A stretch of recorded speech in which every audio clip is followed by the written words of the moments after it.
All right. Oops, let's make sure this thing remembers that it's me. Okay, there we go. Just so I can crop out this front part where I'm getting centered in the camera and it's moving all over the place. Hey, are you guys almost here? Aww. Okay, he's gonna get started, but he won't be started. Yeah. All right, see you guys soon. Woo! Yeah. All right. Well, I like this other pair better, whatever pair that someone else got.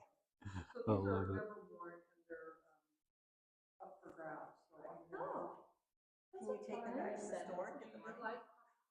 Seven's way too small for me. I've got them online and I could, but I just thought I'm gonna see if it. I wanted to give them to. I hear those are pretty comfy. My outfit, should I wear it today? Ooh, blue is your color. Crop this out too. Right. Awesome. Well, let's go ahead and get started. Well, Father God, we thank you for another beautiful and gorgeous day. We thank you just for another opportunity at this thing called life. We thank you for the invitation that you've given to each and every one of us to be co-laborers, to be co-workers, ministers of reconciliation, ambassadors for Christ. May we be found as good and faithful stewards and be those who are found as waiting well, as the old expression goes, in the strait betwixt the two, this thing that we call life. Lord, we don't want to be like the wicked, unfaithful servant who is found being slothful and aggressive. Lord, we'd rather be found as one that was profitably at work in the master's absence. We ask for your Spirit to give wisdom this morning. Let your words and truth be spoken. May our hearts and ears hear the truth, even in spite, if needed, of what I say. Thank you so much. Amen. Welcome to week 4 of finance. And you can see now we have moved beyond the basics of budgeting, which was so much of our first 3 weeks, was finding out where we are. We talk a lot about this journey metaphor. If you're going on a journey, what do you need to know first? Well, it's where you are. Now, being able to project where we want to go is also important. So we touched a little bit on that in the first 3 weeks. But we spent a lot of the time just starting with where are we? So identifying our current expenses, our current income streams, and starting to be intentional about setting a budget, which, as we all know, the end result of a budget is freedom. It's a discipline. It brings liberty. It's telling our money where to go rather than wondering where our money went.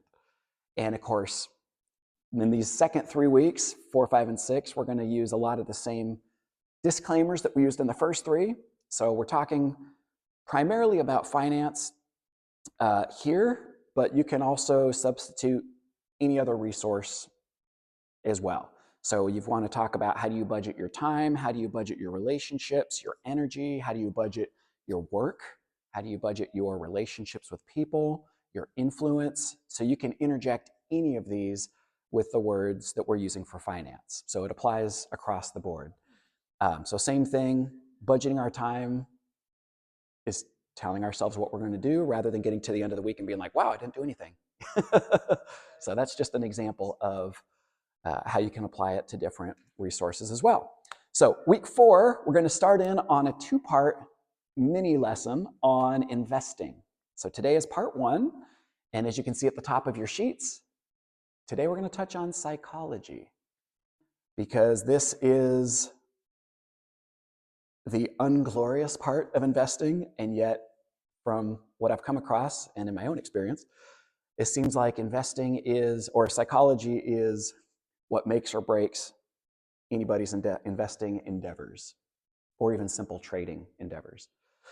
So we're going to touch on that a little bit. You can see this introduction. I just put in a question that I've heard people ask for years, or they've maybe implied the question, maybe in different words. But it's this question of, why is it that some folks seem to live in a world of abundance while others seem to live in a world of scarcity all their lives? And Spoiler alert, it comes down to psychology. That is the one-word answer to that question. And there is such a thing as people who have an abundance mentality or mindset, and people who have a scarcity or a poverty mentality or mindset. I wish I could remember the famous person that said it, but a lot of entrepreneurs have gone through similar ebbs and flows in their careers and their lives. And one of the famous ones that I forget his name right now had gone through one of the, I guess that's the flow is the low part. I never figured out how that analogy works. So ebb is the up, right? And then flow is the down.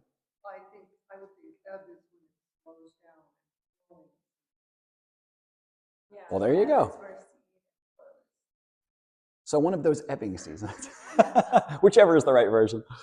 And they'd basically gone bankrupt again, for the third or fourth time. And they were being interviewed, and somebody was asking, well, how does it feel? You'd been this like multi-billionaire. How does it feel now to be poor? And he's like, oh, I'm not poor.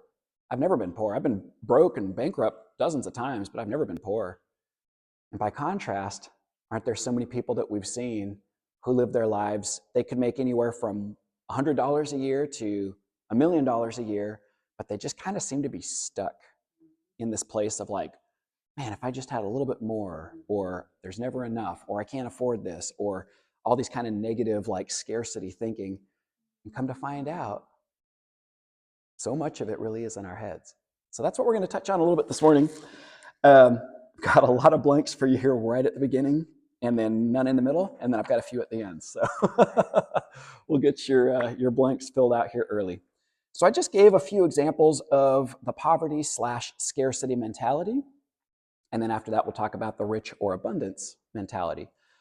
So the poverty, scarcity mentality is a lot of these different expressions. So it says, there's never enough to go around for everything I need or want, let alone to give to others. I can't afford it.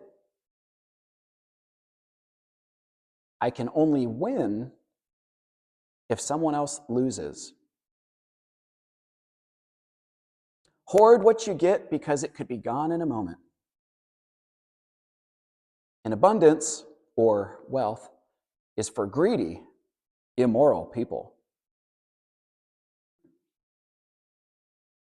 There's never enough to go around for everything I need or want, let alone to give to others. I can't afford it. I can only win if someone else loses. Hoard what you have because it could be gone in a moment. Abundance is for greedy, immoral people. Well, no wonder these people struggle their whole lives with scarcity. And I remember in Pastor Kurt, I'm trying to remember if it's the Living Translation, or maybe it's the Message, but he quotes a certain scripture that says, the world of the generous gets larger and larger, but the world of the stingy gets smaller and smaller. And you can just imagine with this kind of self-talk, with this kind of psychology, this mentality and approach to resources and to finance, no wonder that they're stuck in an endless cycle of scarcity with that kind of thinking. So let's flip it on the upside down and let's look at a positive outlook. The rich abundance mentality, there's more than enough to go around for everything I need and want. And it is a blessing and joy to give to others. How can I afford it? We can all win. Enjoy and be generous with what you have because it could be gone in a moment. The world is full of possibilities. There's more than enough to go around for everything I need and want. And it is a blessing and a joy to give to others. How can I afford it? We can all win. Enjoy and be generous with what you have because it could be gone in a moment. The world is full of possibilities. And you can just see those who adopt this kind of mentality, this kind of psychology with regards to finance and stewardship. No wonder they live in a world of abundance. And no wonder they could answer a question of, well, I've never been poor. I may have been broke. I may have been bankrupt dozens of times, but I've never been poor. Because poor is a mentality. It's a way of thinking. It's a shackle that we bind ourselves to willingly or that we willingly release. And a lot of people just don't want to let it go for some reason. Part of it is maybe they didn't know that there was another way that's possible. There is.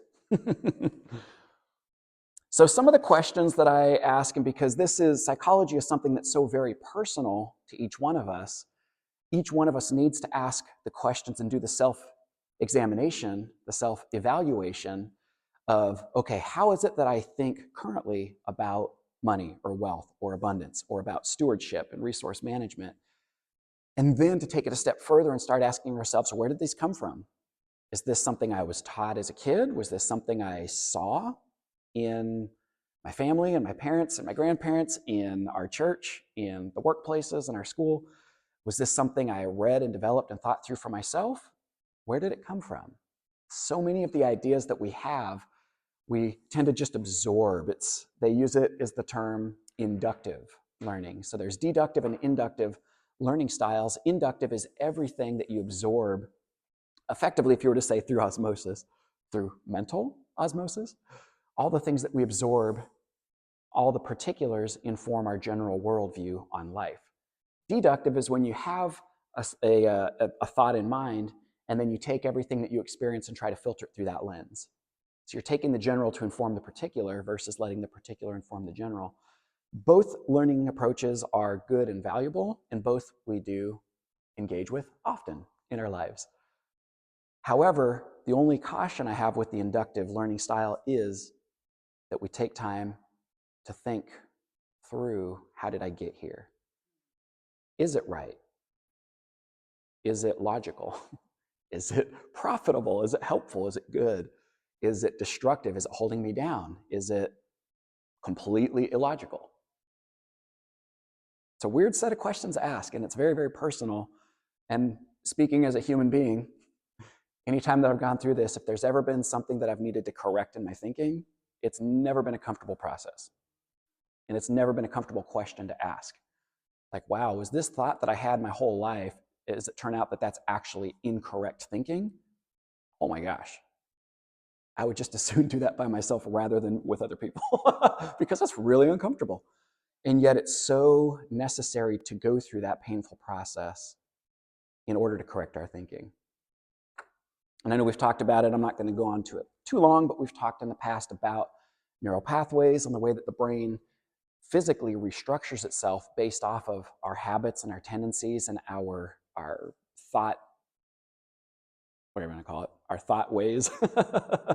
If we have a certain thought or belief that we've held for a long time, there's a physical representation of that in our brain. And so when we're trying to change that thinking, we're trying to physically restructure our brain. And so there's no wonder that it's going to be a difficult process. However, it can be done. So a few of the questions, and I put these all in bold for you, don't even have to write them down, but this would just be something I encourage when you are going through that self-examination and evaluation. Work through some of these questions. Maybe for you it's helpful to journal out answers to it. Maybe it's just helpful to sit in a quiet place or maybe with some music and to ask through these, maybe to pray through these. The Holy Spirit, would you help reveal to me maybe things that I don't even know? Help me to be honest with this.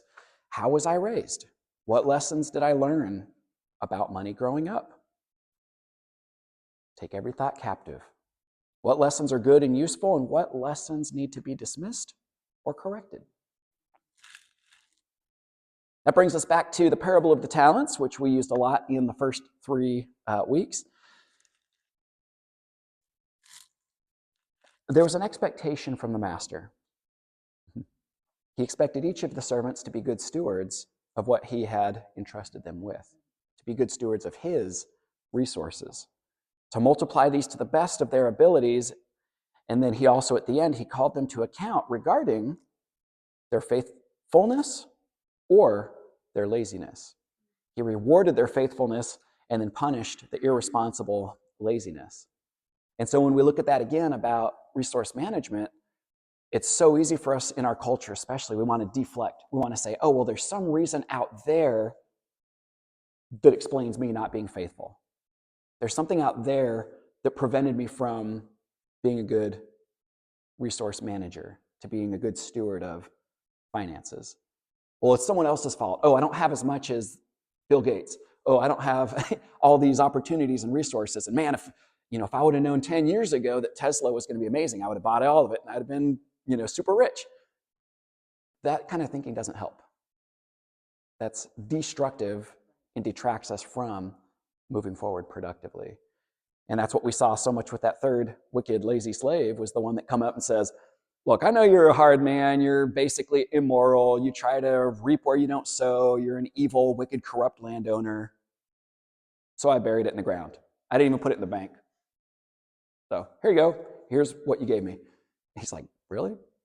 You're going to just insult me brutally and continuously to my face to try to justify being wicked and lazy? But then the other two went out and multiplied it. What I love about that whole parable is at the very beginning, when it says he gathered the servants together, the landowner gathered the servants together, and he gave to each in accordance with their abilities. So the landowner already recognized, hey, each one of you has a potential. You already have a proven track record. And I believe that you are capable of multiplying what I entrust you with. And so I think it's so fascinating is, well, yeah, the one with the 5 talents is like, boom, yes, you're right, let's do this. The one with 2 talents, boom, yes, you're right, let's do this. The one with 1 talent, And when I think back about that passage, now obviously this is a parable, so don't read too much into it because it's meant to be an example. But what I love about the portrayal of these servants is you can kind of understand these 2 mentalities as you look at each of them. The first 2 had that abundance mentality.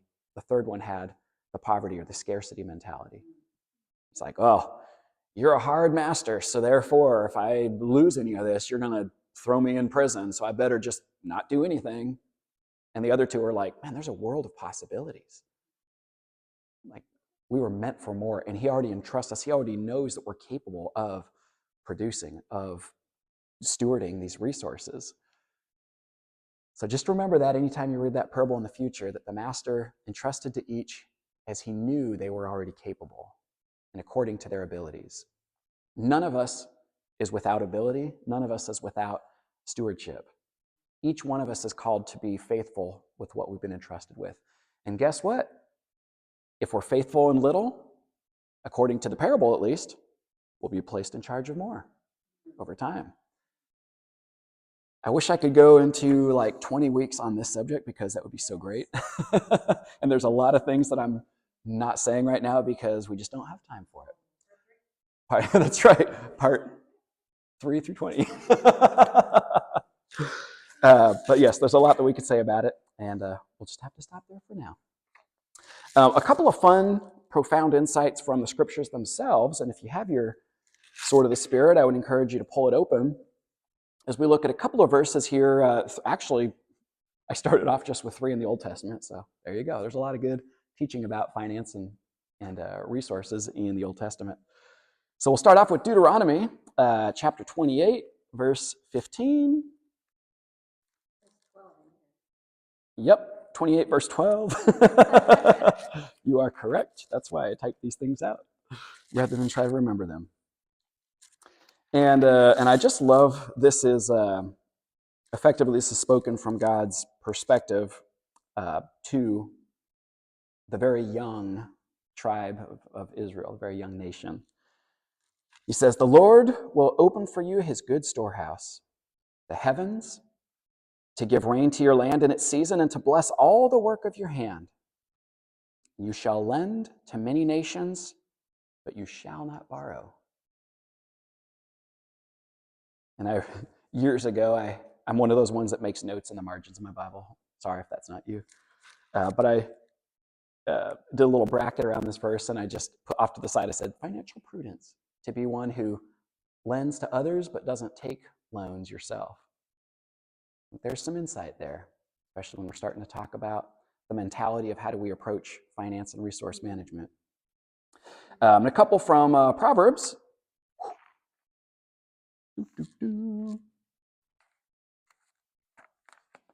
All right. Proverbs chapter 10, verse 22 says, "It is the blessing of the Lord that makes rich, and he adds no sorrow to it."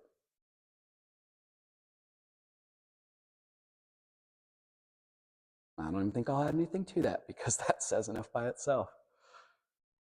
And the last one here, Proverbs 13, 22. "A good man leaves an inheritance to his children's children, but the wealth of the sinner is stored up for the righteous." The wealth of the wicked is stored up for the righteous. So, a good man leaves an inheritance to his children's children. Effectively, the wealth of the sinner. I said it wrong. Is stored up for the righteous. So Solomon wrote several things similar in different places. The idea is the one who's the sinner or the wicked is the one who achieves the wealth through ill-gotten means, is often what he's referring to in the Proverbs. So when he's talking about the wealth that comes about through godly stewardship, it brings no sorrow. And it produces enough abundance to leave an inheritance for generations. But those who cheat and steal and go through all of the dirty, sinful ways of attaining wealth, even what they do have is effectively stripped away and stored up for those who are righteous. So you could almost read it similarly through the parables, the talents parable again, of the wicked lazy servant. Even what he had was taken away and given to the one who now had 10 talents. Oh, I did give you a couple of blanks here. Brass tacks. Okay, so this was a fun quote I heard years ago when I was in Alaska and I was going to an investing conference with a buddy. This was actually a quote from my buddy. I'd never heard it before. I thought it was so good, and I've remembered it for years. He says, "You've got to break a few eggs to make an omelet."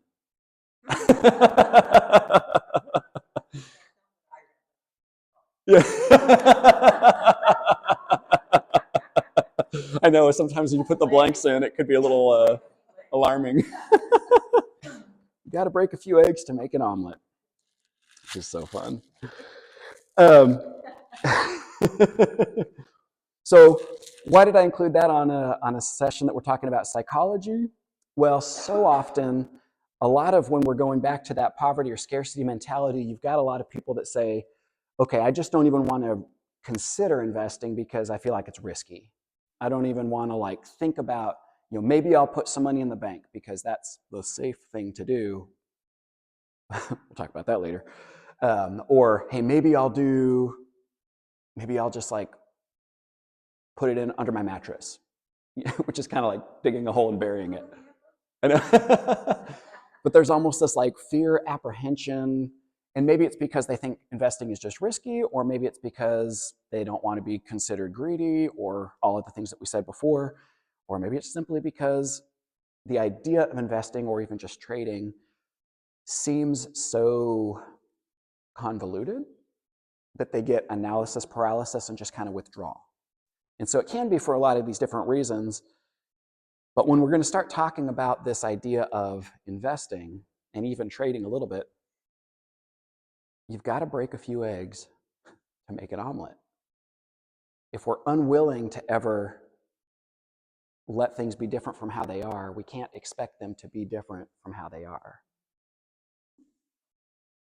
So, a few fun educational resources, and these are my own opinions and takeaways, so if you like it, great. If not, feel free to disregard it. But there's a couple of fun games out there that I've played for years and years, and there's actually some good and I guess some bad lessons that you can learn from each of these. The first classic example, and I'm pretty sure most everybody here has played Monopoly at some point or other. What are some of the good lessons that we can get from the game Monopoly? There actually is good financial lessons in there, in case you're wondering. It's not simply a fun game, or depending on your opinion, it's not just an unfun game. It actually does have some useful lessons. The first one that's actually, I think, a brilliant insight is that it takes 4 houses to build a hotel. And you build up to things systematically and progressively. In the world of investing, so often, one of the things that I hear so many people say is like, well, I would start, but I don't have much to start with. And I feel like that is just an excuse that keeps us planted and not moving forward. But when you look back at Monopoly, sweet, I got the property, this is amazing. Somebody lands on it, and you're like, oh, I got like $18 from them. Okay, that was kind of a waste. But over time, you save up and you're able to put a house on it, and 2 houses, and 3 and 4. And by the time you get a hotel on it, all of a sudden somebody lands on it and it's a payday. You become a overnight success over years of blood, sweat, and tears. But I love that it gives us that lesson, because that's so true of most forms of investing, maybe all forms of investing, is when we're faithful to build systematically and with small beginnings, eventually it can lead us in the direction we're trying to go with big results. I also love about Monopoly that it encourages negotiating. Negotiation is a skill that can be learned. It is a skill that a lot of people are really bad at and try to avoid like the plague. And it's a skill that a lot of people that tend to be more successful financially in life or in business have had to learn and continue to cultivate. If you don't like negotiating, sorry. However, what I love about it too is that there's the freedom to go about negotiating in a way that fits your own personality style. There's not any rule that says, hey, you have to go about it. You have to be a Donald Trump. You have to be, you're fired on The Apprentice. I think that's what it was called, right? Okay. You don't have to be that. If your personality is way different, you can incorporate your own negotiation style. You can incorporate strategy and planning. Fun note, I played Monopoly a lot of times through the years, and I very seldom do not win. That's not totally true. But it's funny because out of all the different times I've played, there's been times where I've started with the best rolls and the best opportunities, and then there's times where I get kind of mediocre opportunities, and there's times where I get all of the worst ones. I only ever land on chance or go to jail or get taxed, and yet at the end of the game, most of the time I'm able to win it. Because our situation, our opportunities, our circumstances doesn't necessarily determine our outcomes. We can choose how to move forward as long as we have a plan and we stick to it and we're disciplined. As long as we negotiate well,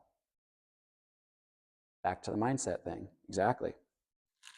The most beautiful example of it that's ever happened was when I was leading Hunter and Ricardo through discipleship a number of years back. We actually played Monopoly during our finance piece.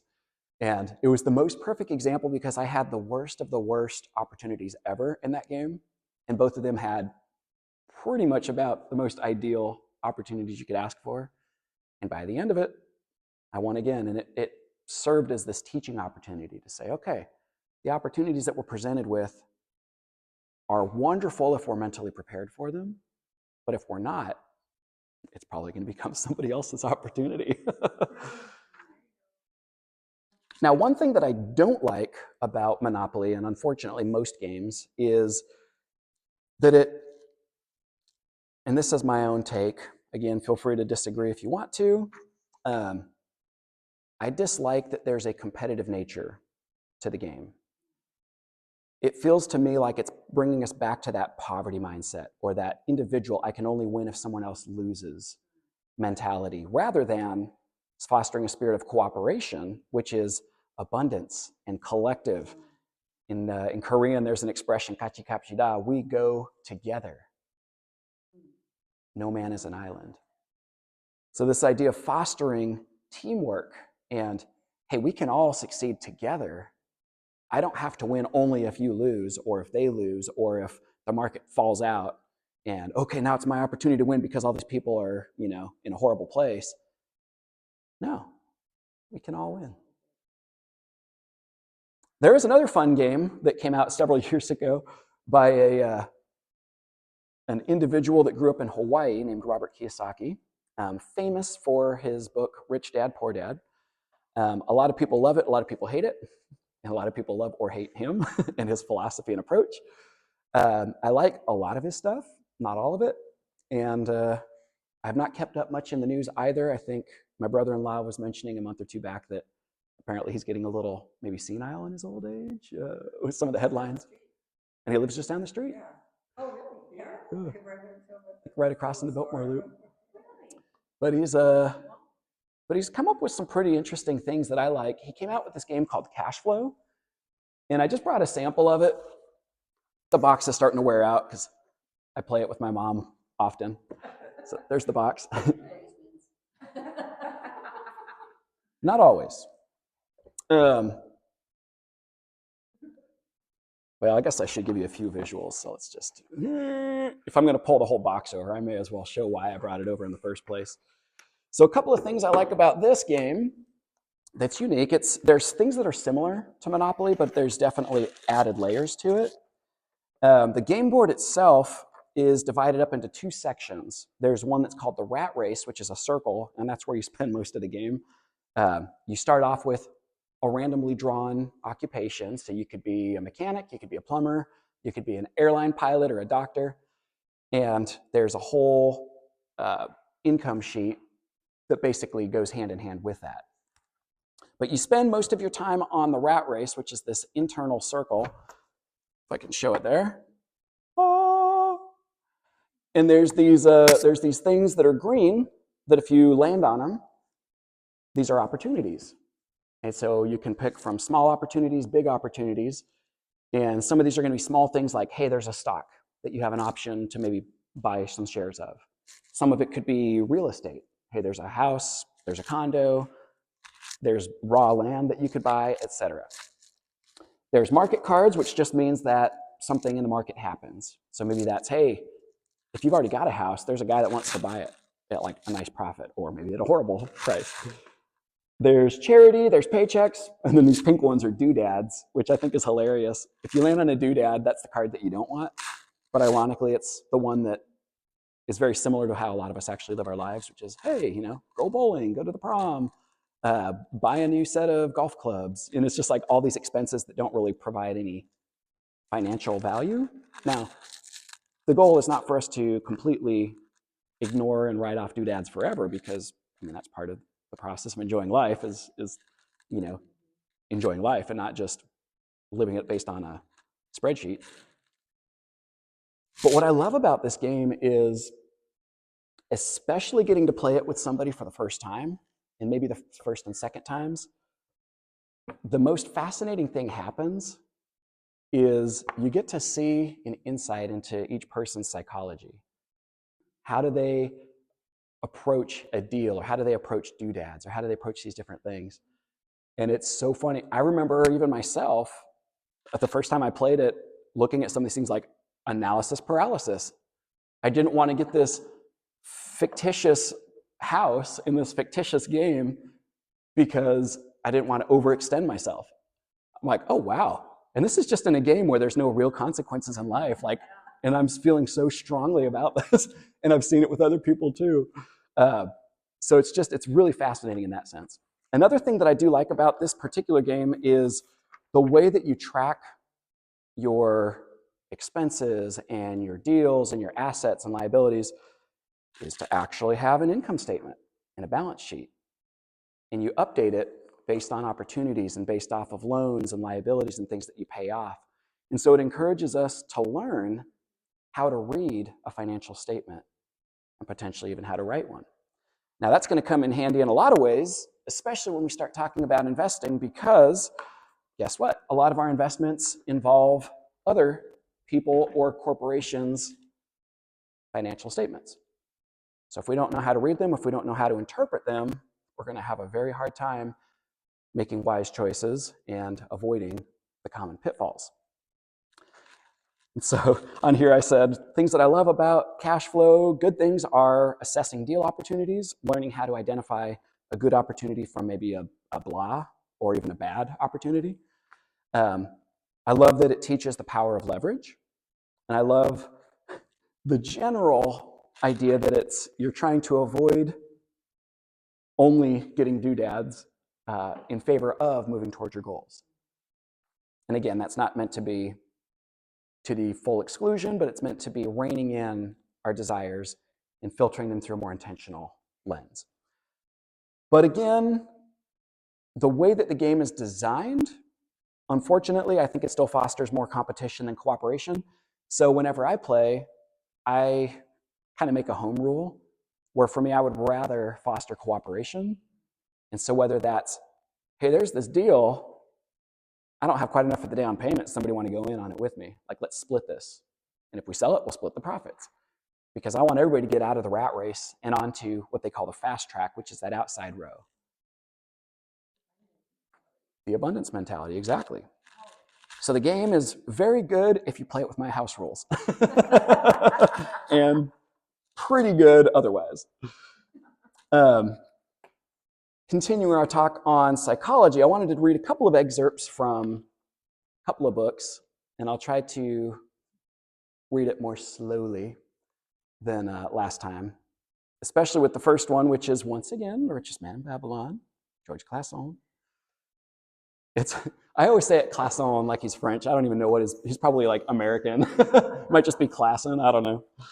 But in my mind, it'll always be George Clason. And so he starts off with the story here, and I promise this will tie into our bottom section of page 2 there, of reframing our psychology of finance.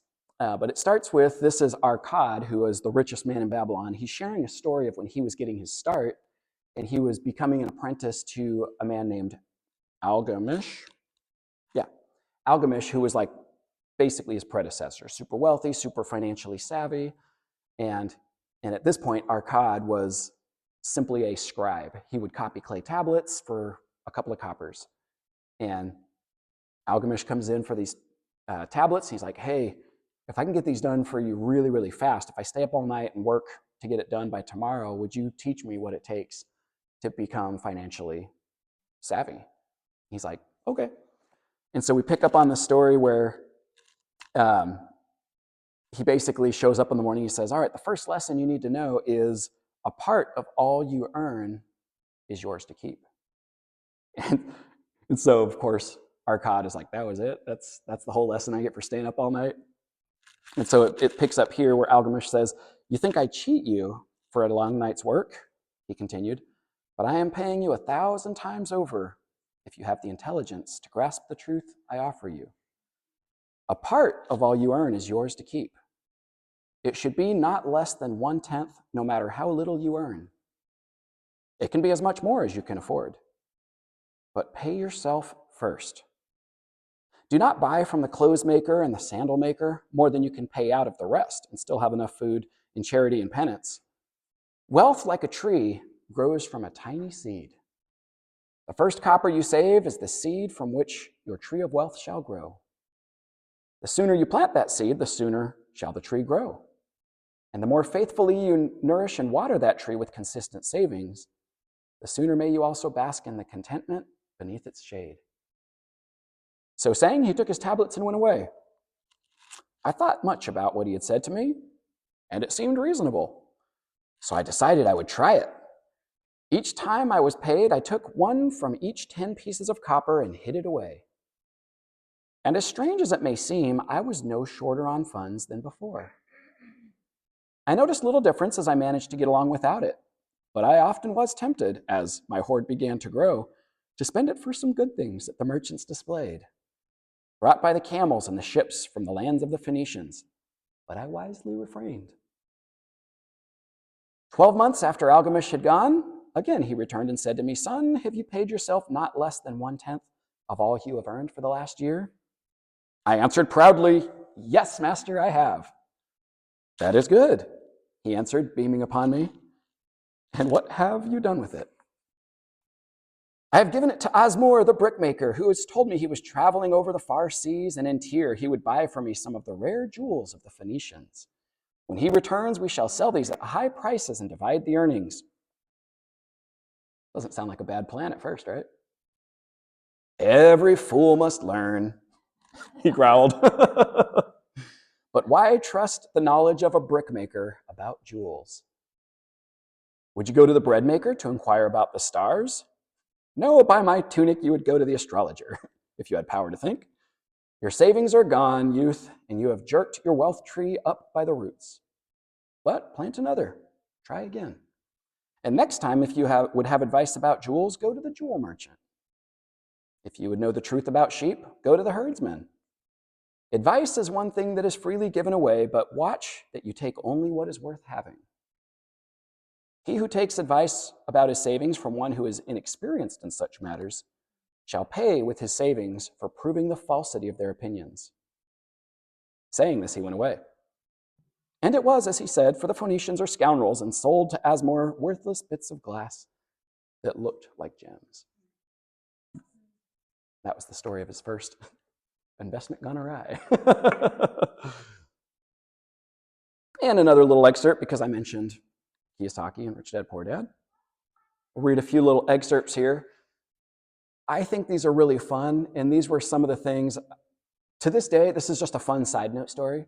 I first came across this book when I was in Korea, 2010. It was in the library, and I could have sworn that I'd heard my sister talking about it, but ever since then, when I've mentioned it, she's like, I have no idea what you're talking about. So I'm not sure where I heard about it, but somehow I happened to cross it and read it, and it changed. It helped to start me changing the way I viewed money. It started changing my psychology. So all other opinions aside about the author, to me, it's proven very, very beneficial in starting that journey. So a few fun little excerpts. One just kind of sets up the nature of the book and how he's going to write. And then I'll read a little fun story in the beginning of chapter 1. And so he says, I had 2 fathers, a rich one and a poor one. One was highly educated and intelligent. He had a PhD and completed 4 years of undergraduate work in less than 2 years. He went to Stanford University, the University of Chicago, and Northwestern University to do his advanced studies, all on full financial scholarships. The other father never finished the 8th grade. Both men were successful in their careers, working hard all their lives. Both earned substantial incomes, yet one always struggled financially. The other would become one of the richest men in Hawaii.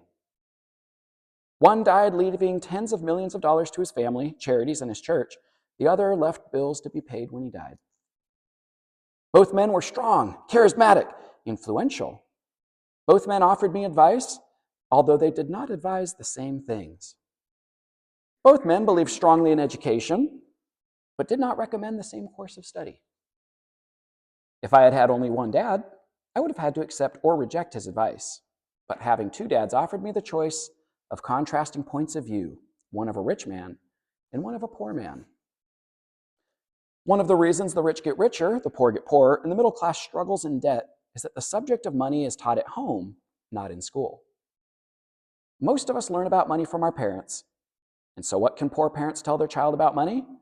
They simply say, stay in school and study hard.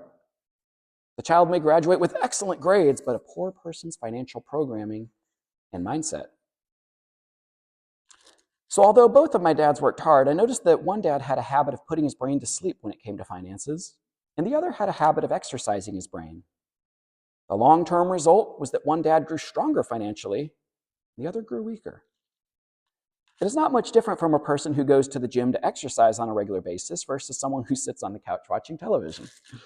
Proper physical exercise increases your chance for health, and proper mental exercise increases your chances for wealth. One dad would recommend study hard so you can find a good company to work for, and the other recommended study hard so you can find a good company to buy. One dad said, the reason I'm not rich is because I have you kids. The other said, the reason I must be rich is because I have you kids. One encouraged talking about money and business at the dinner table, while the other forbade the subject of money to be discussed over a meal. One said, when it comes to money, play it safe, don't take risks. And the other said, learn to manage risk. So that's a little bit of an introduction.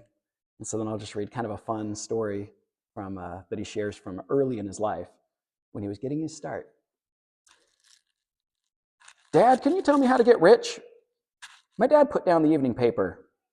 Well, why do you want to get rich, son? Because today Jimmy's mom drove up in their new Cadillac and they were going to the beach house for the weekend, and he took 3 of his friends, but Mike and I weren't invited. They told us we weren't invited because we were poor kids. They did?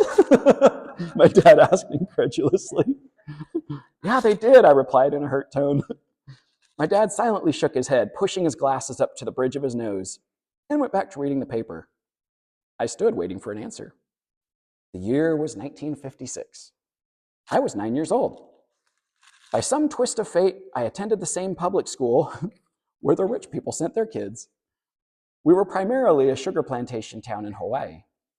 The managers of the plantation and other affluent people, such as doctors, business owners, and bankers, sent their children to this public elementary school. After grade 6, their children were generally sent off to private schools. Because my family lived on one side of the street, I went to this school.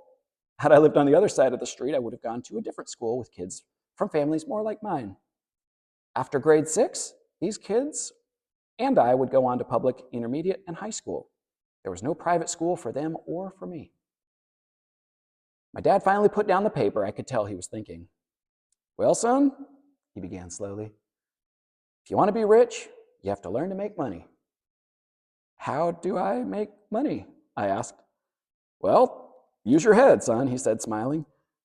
Even then, I knew what that really meant.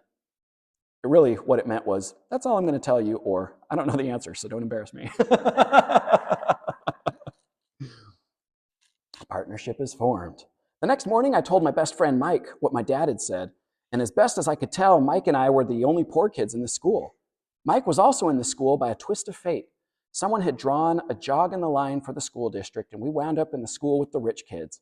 We weren't really poor, but we felt as if we were because all the other kids had baseball gloves and bicycles and knew everything.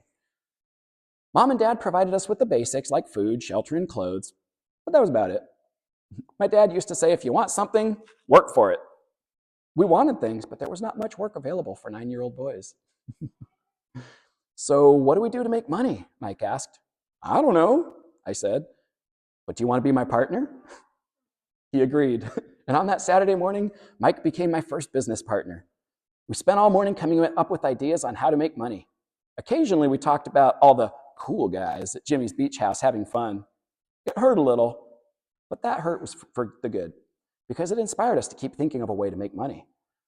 Finally, that afternoon, a bolt of lightning struck, and it was an idea Mike got from a science book that he had read. Excitedly, we shook hands, and the partnership now had a business.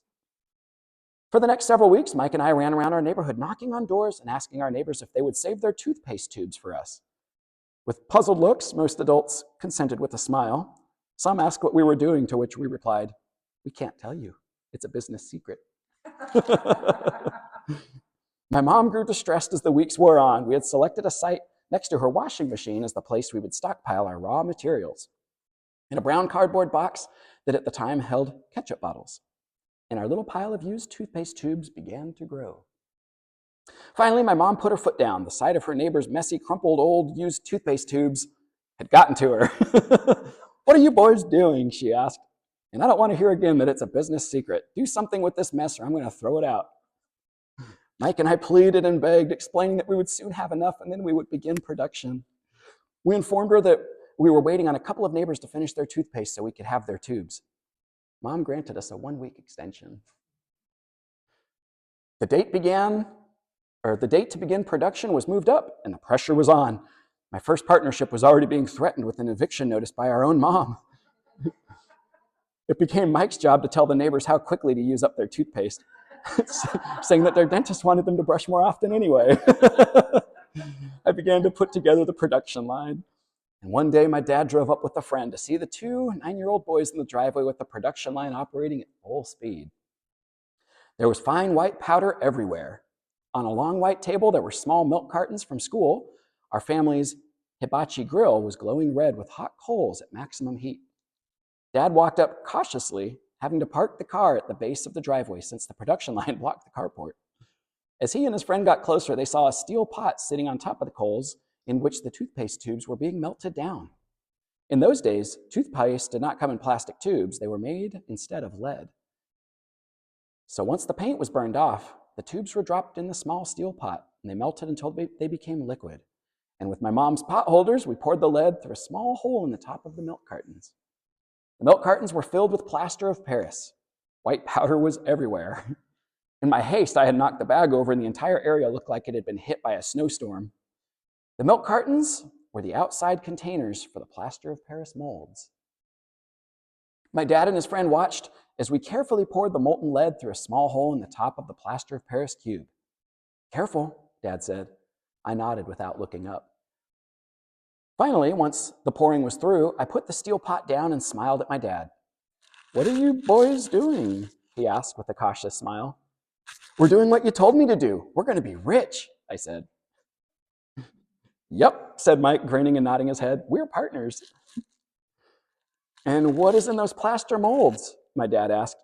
"Watch," I said. "This should be a good batch."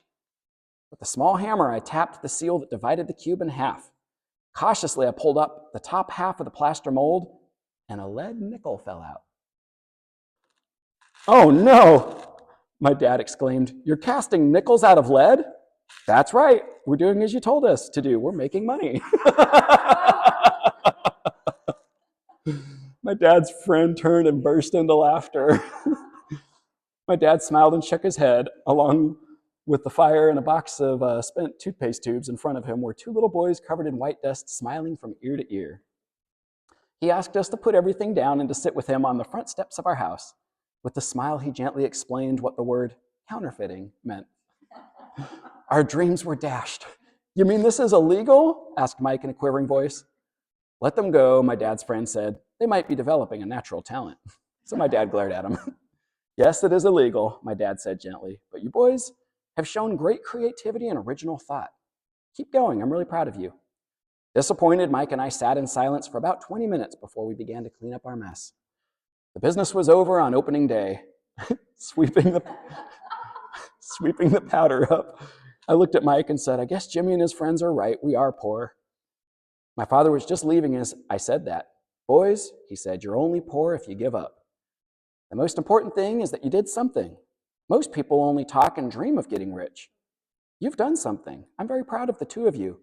I'll say it again. Keep going and don't quit." Mike and I stood there in silence. They were nice words, but we still did not know what to do. "So, how come you're not rich, Dad?" I asked. "Because I chose to be a school teacher. School teachers don't really think about being rich. We just like to teach. I wish I could help you, but I don't really know how to make money." Mike and I turned and continued our cleanup. "I know," said my dad. "If you boys want to learn how to be rich, don't ask me. Talk to your dad, Mike." "My dad?" asked Mike with a scrunched up face. "Yeah, your dad," repeated my dad with a smile. "Your dad and I have the same banker, and he raves about your father. He's told me several times that your father is brilliant when it comes to making money." "My dad?" Mike asked again in disbelief. "Then how come we don't have a nice car and a nice house like the rich kids at school?" "A nice car and a nice house don't necessarily mean you're rich or that you know how to make money," Dad replied. "Jimmy's dad works for the sugar plantation. He's not much different from me. He works for a company and I work for the government. The company buys the car for him and the sugar company is in financial trouble. And Jimmy's dad may soon have nothing. Your dad is different, Mike. He seems to be building an empire, and I suspect that in a few years he will be a very rich man." With that, Mike and I got excited again. With new vigor, we began cleaning up the mess caused by our now defunct first business. As we were cleaning, we made plans for how and when to talk to Mike's dad. The problem was that Mike's dad was working long hours and often did not come home until late. His father owned a warehouse, a construction company, a chain of stores, 3 restaurants. It was the restaurants that kept him out late. Mike caught the bus home after we finished cleaning up. He was going to talk to his dad when he got home that night and ask him if we could be taught how to become rich. Mike promised to call as soon as he talked with his dad, even if it was late. The phone rang at 8:30 p.m. "Okay," I said, "next Saturday." I put the phone down. Mike's dad had agreed to meet with us. On Saturday, I caught the 7:30 a.m. bus to the poor side of town. And then what unfolded from there, I'll summarize. He offered them both a part-time job, working 3 hours on each Saturday for 10 cents an hour at one of his local convenience stores. They felt like that was a little bit low, but they agreed anyway because they wanted to learn how to change the way that they looked at money and how to become rich. And after a few weeks, he started not enjoying having all the Saturdays being filled up with working at the convenience store. And he accidentally let it slip to his own dad that he was only making 10 cents an hour, which was quite a bit below minimum wage. And so his dad says, you need to go in there and demand a raise to 25 cents an hour or tell him you're going to quit. You don't even need that job. And so eventually, yeah, you're right. So within the first month, he goes and has a sit-down meeting and says, I don't think you're treating me fairly. I need a raise, and you're not even teaching me anything, etc. To which Mike's dad, his rich dad, says, well, good job. Most of my employees at some time or another wind up sitting in front of me with that very same attitude and mentality. It's like, however, I'm impressed that you were able to do that at 9 years old. It's like, so I'm going to offer you a new opportunity, which is to continue working 3 hours each Saturday, except for this time you're going to do it for free. And he's like, huh? Somehow he winds up agreeing.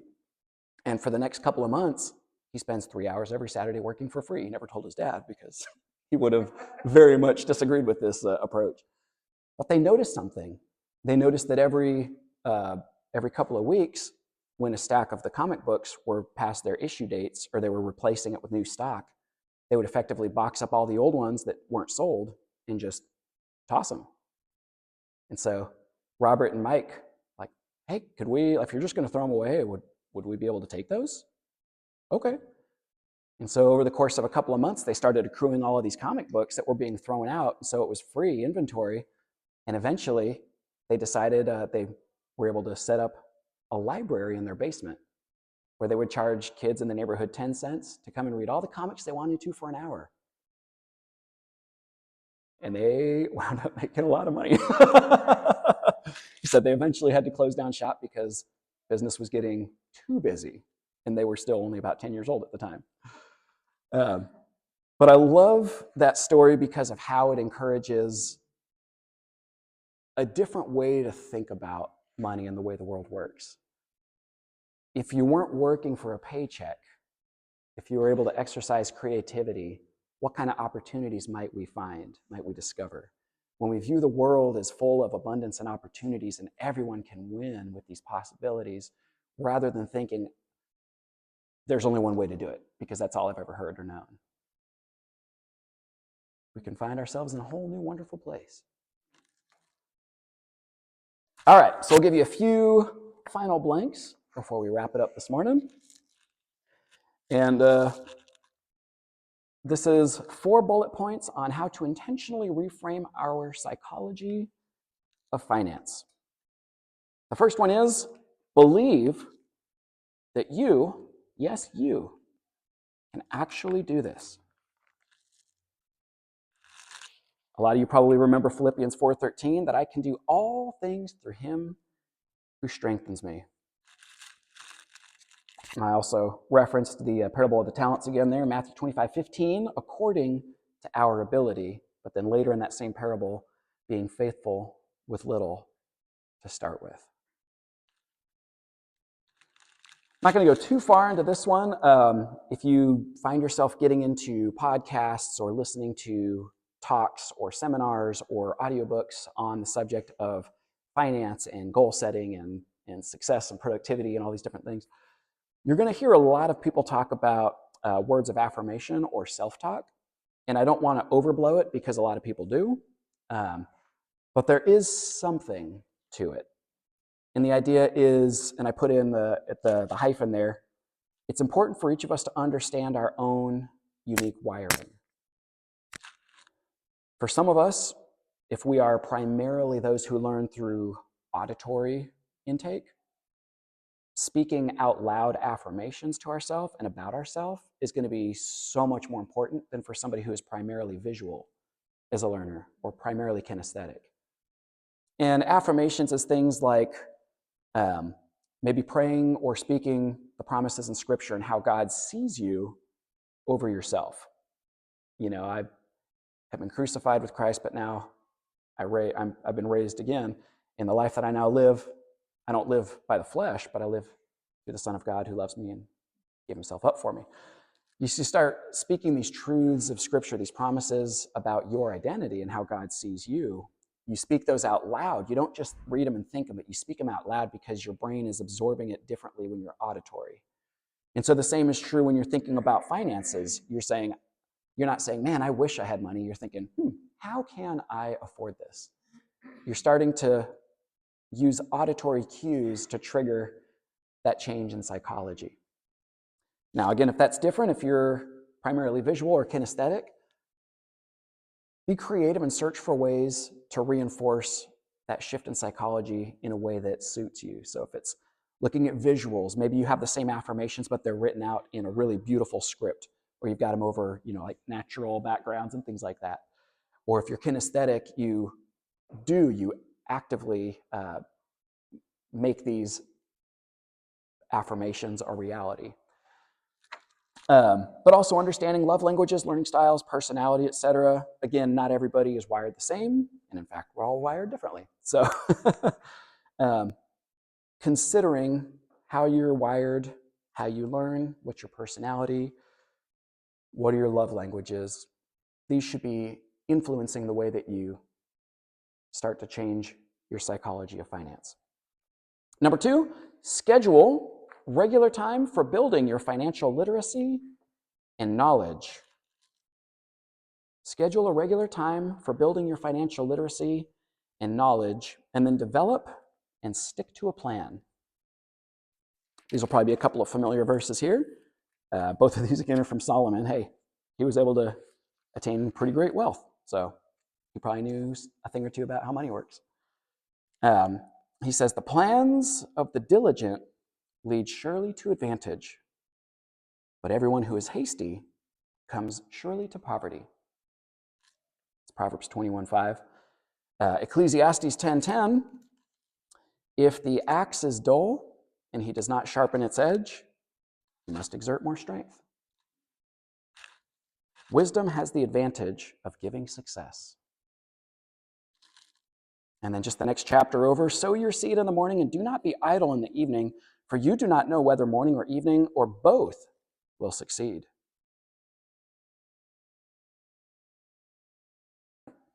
Schedule a regular time for building your financial literacy and knowledge and develop and stick to a plan. This also ties back into the first one, understanding how you learn best.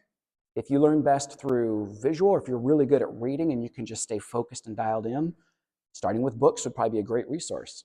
If you're one who has to hear things more for them to absorb, find audiobooks, maybe find seminars, people that have spoken on finance or on goal setting or on business, etc., and let it absorb while you're driving in the car or while you're hiking on the mountains.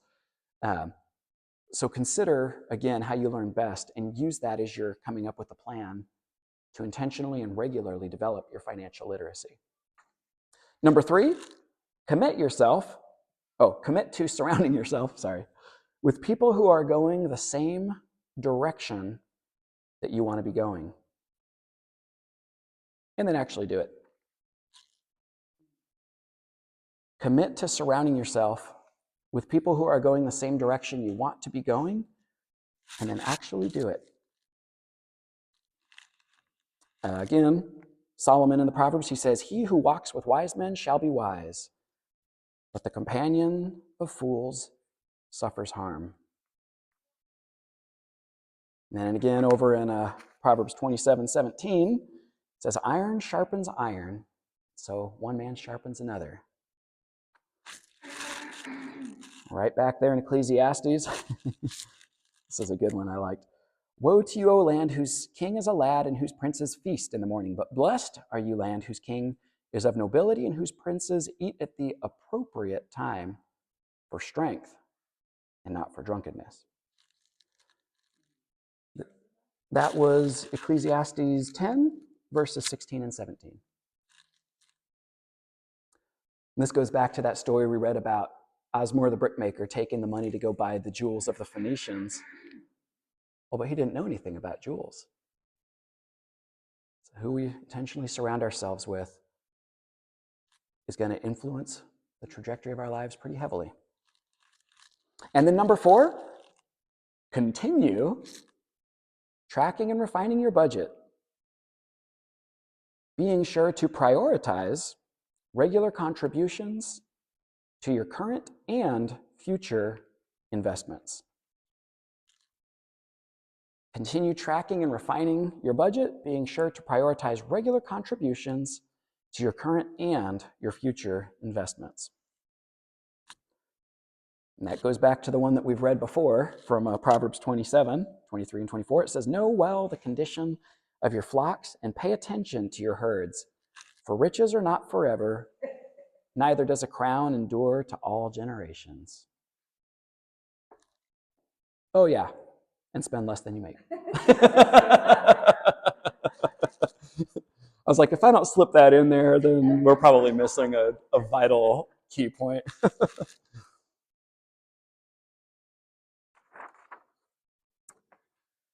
Melly, would you do us the honor of closing us in prayer? Awesome.